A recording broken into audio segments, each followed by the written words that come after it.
Hello everyone, आज मैं आपके लिए एक और न्यू ड्रामा लेकर आ गई हूँ। ये ड्रामा जितना इंटरेस्टिंग है उतना ही रोमांटिक भी है। जिन लोगों को रोमांटिक ड्रामा बहुत ज्यादा पसंद है उन्हें ये डेफिनेटली पसंद आएगा, क्योंकि ड्रामा के हर एक सीन में रोमांटिक सीन्स भरे हुए हैं, इसलिए आप इसे काफी ज्यादा एंजॉय करोगे। तो चलिए अब ड्रामा शुरू करते हैं। ड्रामा की स्टार्टिंग में हमें हमारी फीमेल लीड फैंग दिखाई जाती है। उसके पास उसके हस्बैंड का मैसेज आता है जिसमें वो कहता है मैं चाइना आ चुका हूँ। तभी उसकी फ्रेंड आती है और कहती है तुमने सुना, हमारी कंपनी में एक न्यू बॉस आने वाला है। फैंग कहती है उससे मुझे क्या फर्क पड़ता है, हमारी कंपनी में कोई भी न्यू बॉस आए, आई डोंट केयर। ये सुनकर फ्रेंड कहती है तुम्हें उनका बैकग्राउंड ही नहीं पता, इसलिए ऐसा बोल रही हो। हमारे बॉस बहुत रिच हैं, उन्होंने कई कंपनीज अक्वायर की हैं और उनके अंडर बहुत सारी कंपनीज आती हैं जिन्हें वो बहुत अच्छे से हैंडल करते हैं। लेकिन फैंग अभी भी इसमें कोई इंटरेस्ट नहीं दिखाती। तभी उसके पास बटलर का कॉल आता है। उसका हस्बैंड आ चुका होता है, इसलिए उसे घर वापस जाना पड़ता है। फैंग अपनी फ्रेंड को बाय बोलकर वहाँ से चली जाती है। रास्ते में वो सोच रही होती है कि 3 साल पहले उसकी शादी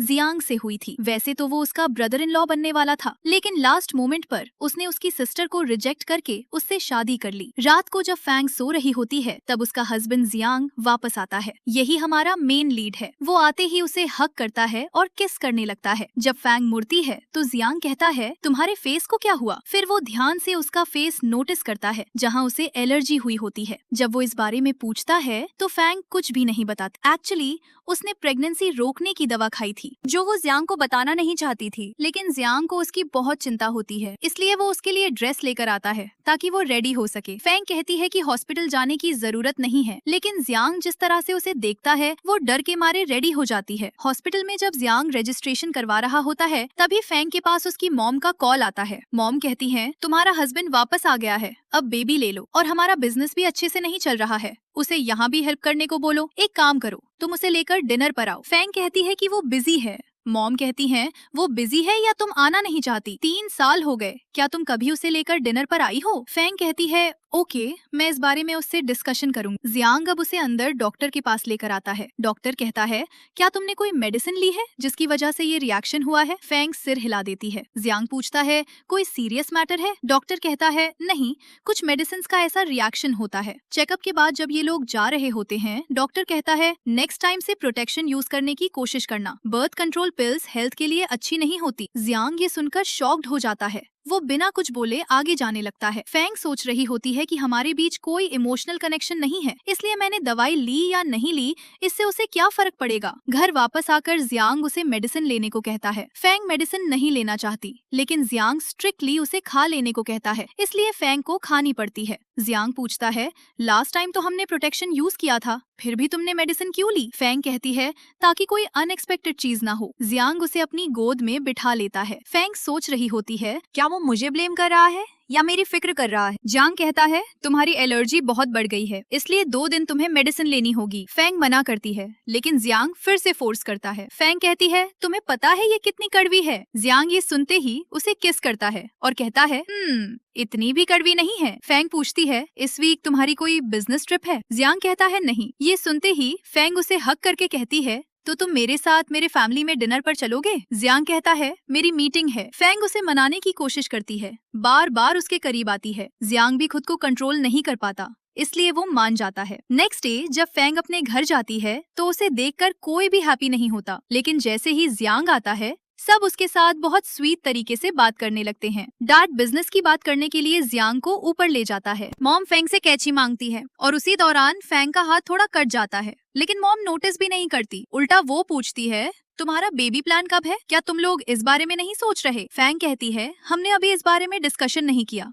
मॉम कहती है तुम लोग कब प्लान करोगे, भूल गई हो तुम्हारी शादी कैसे हुई थी, तुमने अपनी सिस्टर की जगह ले ली, ये सब तुम्हारा प्लान था। फैंग कहती है कितनी बार बताऊं ये शादी क्यों हुई कैसे हुई, मुझे खुद कुछ नहीं पता। तभी जियांग डैड के साथ नीचे आता है और मॉम फैंग को धक्का देकर वहाँ से चली जाती है। थोड़ी देर बाद दिखाया जाता है कि ये लोग घर वापस जा रहे होते हैं। जियांग यहाँ नोटिस करता है कि फैंग का हाथ कट गया है। वो यहाँ उसकी काफी केयर करता है। घर आने के बाद भी जियांग पूछता है तुम्हारी उंगली का क्या हाल है, तुमने बैंडेज क्यों खोल दिया। फैंग कहती है मैं बिल्कुल ठीक हूँ। जियांग ये सुनते ही उसे खींचकर अपने पास लाता है और किस करने लगता है। किस के दौरान फैंग सोच रही होती है शायद जियांग को मेरा फेस और बॉडी पसंद है, लेकिन मेरी सिस्टर्स तो मुझसे ज्यादा ब्यूटीफुल हैं। फिर उसने मुझसे शादी क्यों की। दोनों फिर से किस करना शुरू करते हैं और साथ में रोमांटिक नाइट स्पेंड करते हैं। नेक्स्ट डे जब फैंग ऑफिस में होती है, उसकी फ्रेंड आकर बताती है कि न्यू बॉस आने वाला है। फैंग को आज भी इसमें कोई इंटरेस्ट नहीं होता। तभी उसके पास डायरेक्टर शू का कॉल आता है। वो उससे मिलने के लिए जा रही होती है। लिफ्ट के पास कुछ लड़कियां गपशप कर रही होती हैं कि हमारे बॉस बहुत हैंडसम है और सुना है वो मैरिड है। पता नहीं कौन लकी गर्ल उनकी वाइफ है। लिफ्ट खुलने में देर हो रही होती है तो फैंग दूसरे लिफ्ट में जाने की कोशिश करती है और वही जियांग होता है। फैंग उसे देखकर पूरी तरह शॉक्ड हो जाती है। जियांग कहता है, जाओगी नहीं। फैंग अंदर आती है और सोचती है,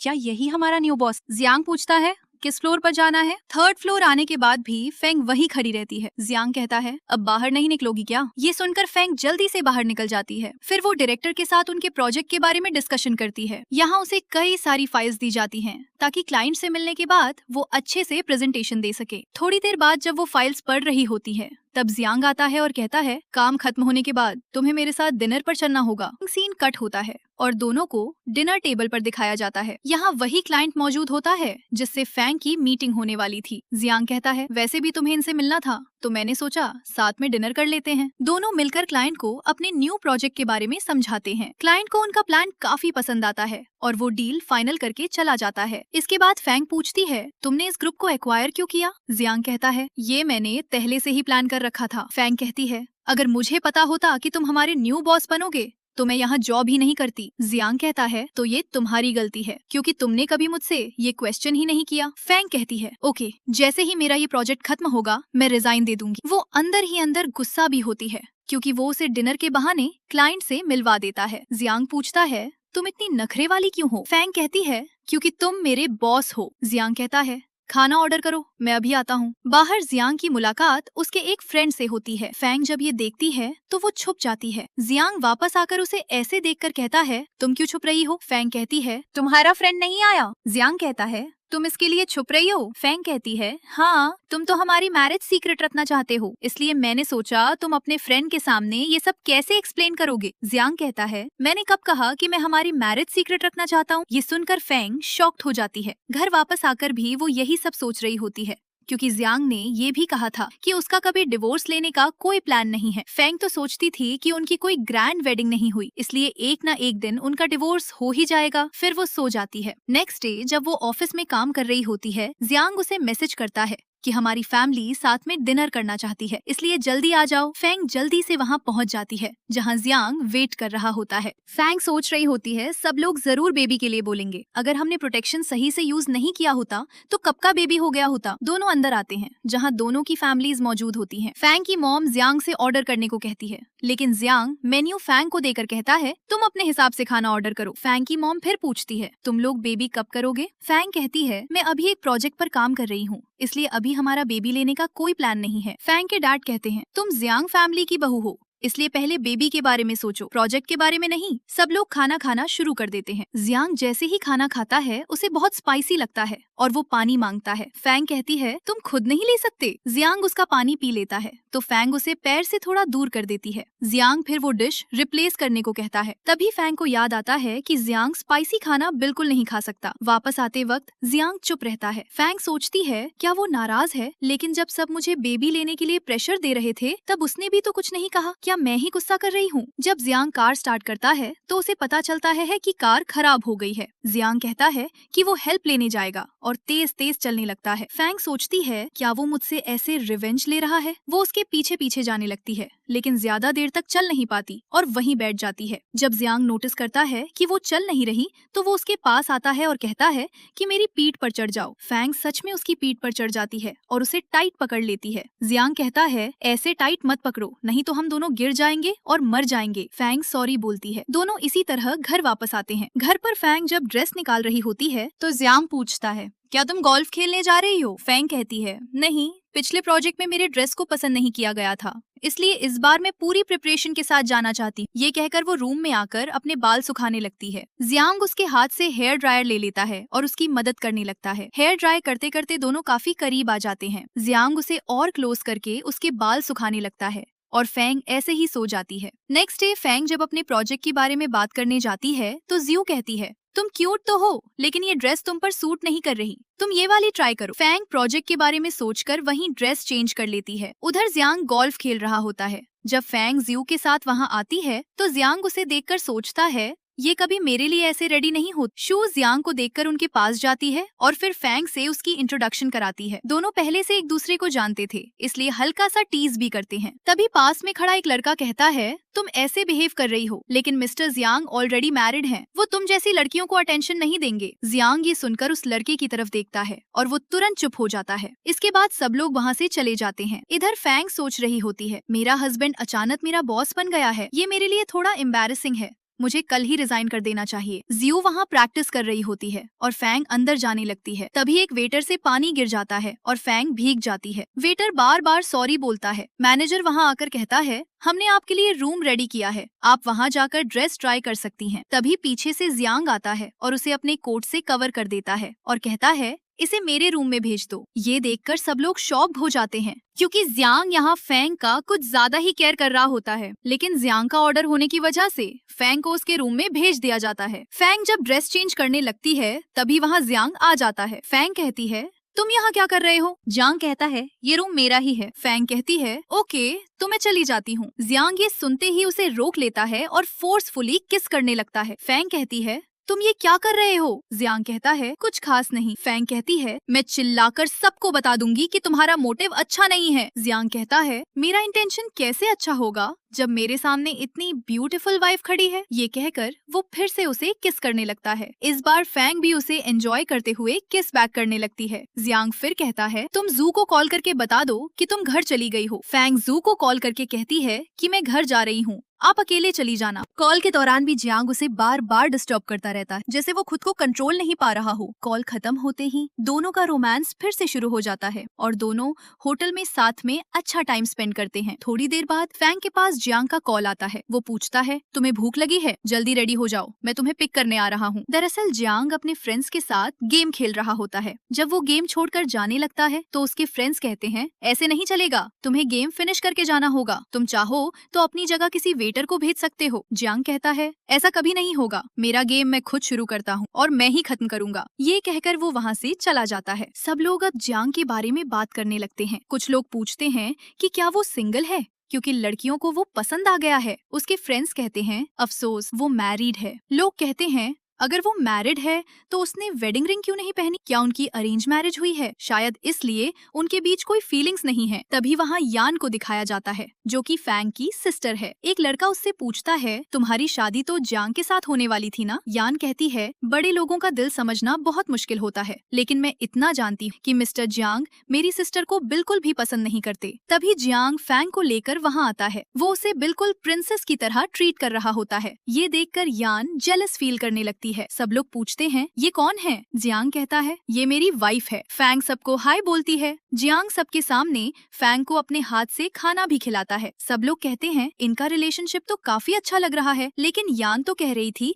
कि वो उसे पसंद ही नहीं करता। जब यान जियांग का नाम लेकर बुलाने लगती है तो जियांग उसे रोकते हुए कहता है, स्टॉप, अब मैं तुम्हारा जीजा हूँ, इसलिए मुझे जीजा जी ही कहो। फैंग ये सुनकर सोचने लगती है, क्या वो सच में मेरी सिस्टर को पसंद नहीं करता? मैं तो सोचती थी कि वो उससे नाराज है, इसलिए उसने मुझसे शादी की। अब यान को सबके सामने उसे जीजा जी कहना पड़ता है। थोड़ी देर बाद जब जियांग उठता है तो फेंग पूछती है, कहाँ जा रहे हो? जियांग कहता है, एक अर्जेंट कॉल है। ये सुनकर फेंग वॉशरूम में चली जाती है। यान भी उसके पीछे पीछे आती है। यान कहती है, तुम कब तक ये ड्रामा करती रहोगी? मुझे पता है तुम दोनों के बीच कोई फीलिंग्स नहीं है और जियांग भी तुम्हें अच्छा ट्रीट नहीं करता। तुम डेफिनेटली हैप्पी नहीं हो। फेंग कहती है, तुम बड़ी हो गई हो लेकिन अभी भी बच्चों जैसी बातें करती हो। ऑनेस्टली तुम बहुत बोरिंग हो। ये सुनकर यान गुस्से में कहती है, तुमने शातिराना चाल चली थी, इसलिए जियांग ने मुझे छोड़कर तुमसे शादी कर ली। फेंग कहती है, कितनी बार बताऊं, मुझे खुद नहीं पता ये शादी क्यों हुई। यहाँ एक फ्लैशबैक दिखाया जाता है। जहाँ फेंग के पास एक मूवी टिकट आता है। वो सोचती है कि ये यान के लिए होगा और गलती से उसका नाम लिखा गया है, इसलिए वो उसे यान को दे देती है। प्रेजेंट में फेंग कहती है, मुझे नहीं पता उस टिकट पर मेरा नाम क्यों था और उसने मुझसे शादी क्यों की, लेकिन सच ये है कि अब मैं उसकी वाइफ हूँ, इसलिए तुम्हारे लिए बेहतर होगा कि ये सब बातें बंद करो। यान गुस्से में वहाँ से चली जाती है। सीन कट होता है और दोनों घर वापस आ जाते हैं। जियांग काफी ड्रिंक करके घर आता है। वो फेंग के पास आकर उसके स्केच देखता है। फेंग उठती है और कहती है, ये देखकर प्लीज मुझे जज मत करना। जियांग कहता है, ऐसा क्यों कह रही हो, ये तो काफी प्रिटी लग रहे हैं। मुझे तो लगता है तुम आर्किटेक्चर में होती तो अच्छा होता। फेंग कहती है, क्यों? जियांग कुछ कहने ही वाला होता है और फिर से उसके करीब आने लगता है।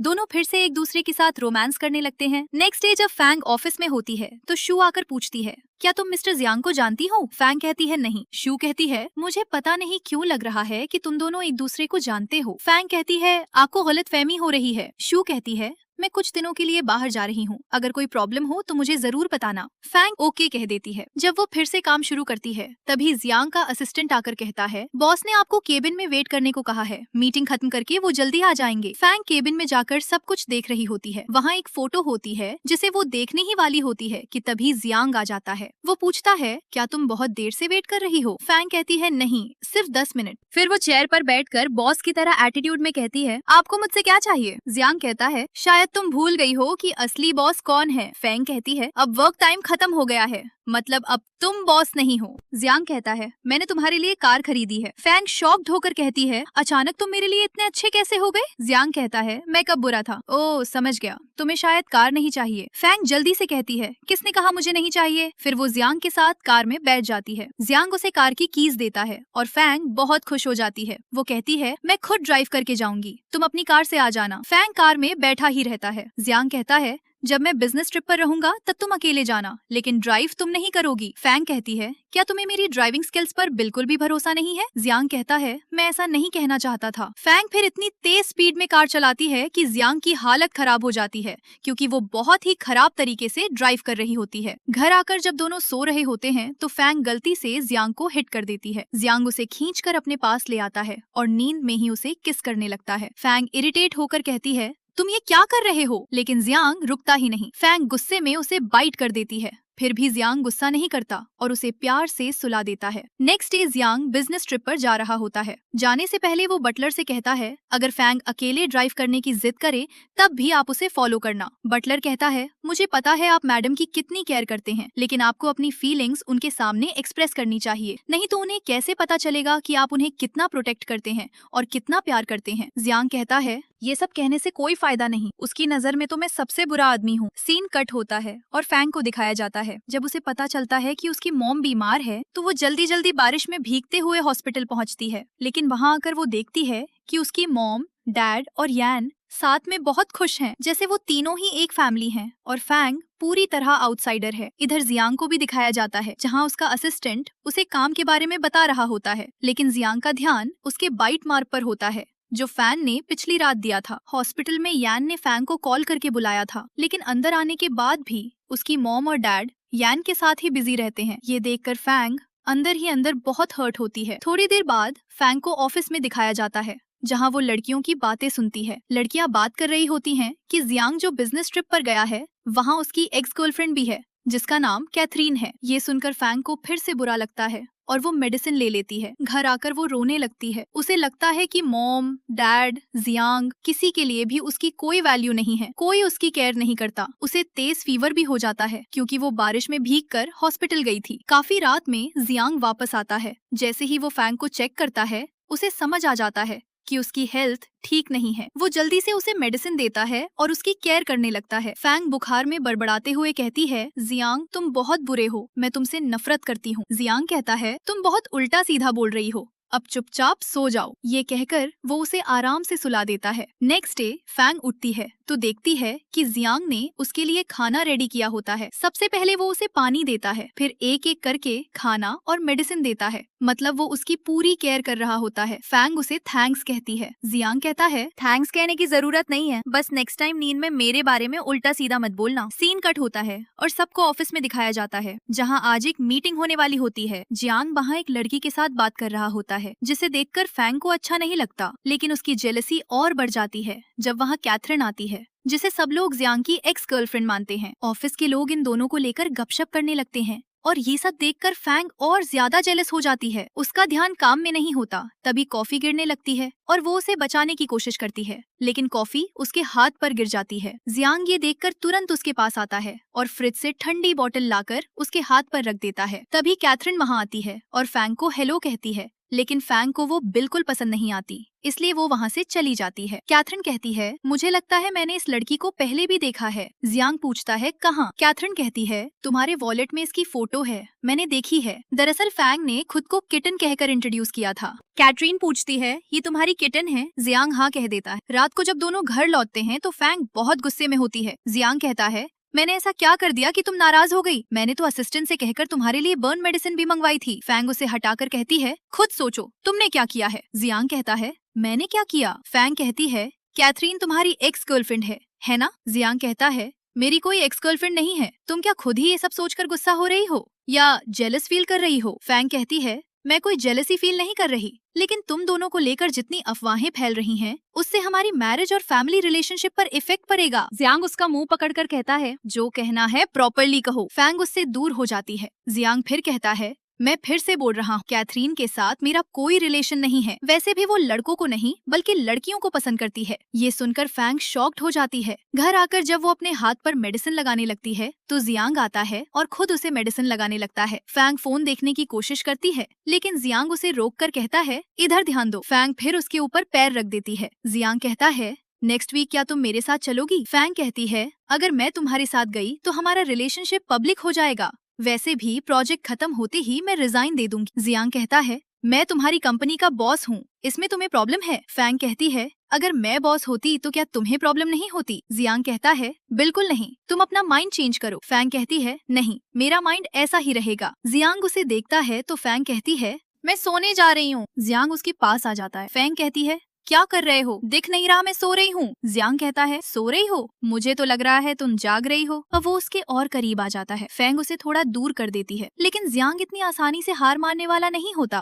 पहले वो थोड़ा हटता है, फिर ब्लैंकेट के अंदर आकर उसके साथ रोमांस शुरू कर देता है। नेक्स्ट डे जब फैंग ऑफिस में होती है तो असिस्टेंट कॉल करके बताता है कि जियांग ने बहुत ड्रिंक की है और मैंने उन्हें घर छोड़ दिया है, जल्दी से घर जाकर उनकी केयर करो। ये सुनते ही फैंग जल्दी से घर पहुँचती है, जहाँ जियांग अभी भी नशे में होता है। फैंग पूछती है, तुमने इतना ड्रिंक क्यों किया और तुम कहाँ गए थे? जियांग कहता है, दोस्तों के साथ बाहर गया था। क्या अब तुम मुझे फॉलो करोगी? फैंग ना कहकर जाने लगती है तो जियांग कह देता है कि वो कैथरीन के साथ डिनर पर गया था। ये सुनकर फैंग को बहुत हर्ट होता है। उसे बहुत बुरा लगने लगता है। उसे रोना भी आ रहा होता है और जियांग पर गुस्सा भी। जियांग कहता है, क्या तुम छोटी बच्ची हो? ऐसे क्यों रो रही हो? फैंग कहती है, मैं कहाँ रो रही हूँ? जियांग अचानक उसे अपने पास खींचकर किस करने लगता है। फैंग बार बार खुद को छुड़ाने की कोशिश करती है, लेकिन जियांग उसे पकड़कर फोर्सफुली किस करता रहता है। फिर वो उसे गोद में उठाकर सोफा पर ले आता है और भी करीब आने लगता है। जब फैंग उसे धक्का देती है तब जियांग कहता है कि उसने कैथरीन के साथ कोई डिनर नहीं किया था, वो बस उसे जेलस कर रहा था। फिर वो पूछता है, क्या तुम मेरे साथ नेक्स्ट बिजनेस ट्रिप पर चलोगी? फैंग कहती है,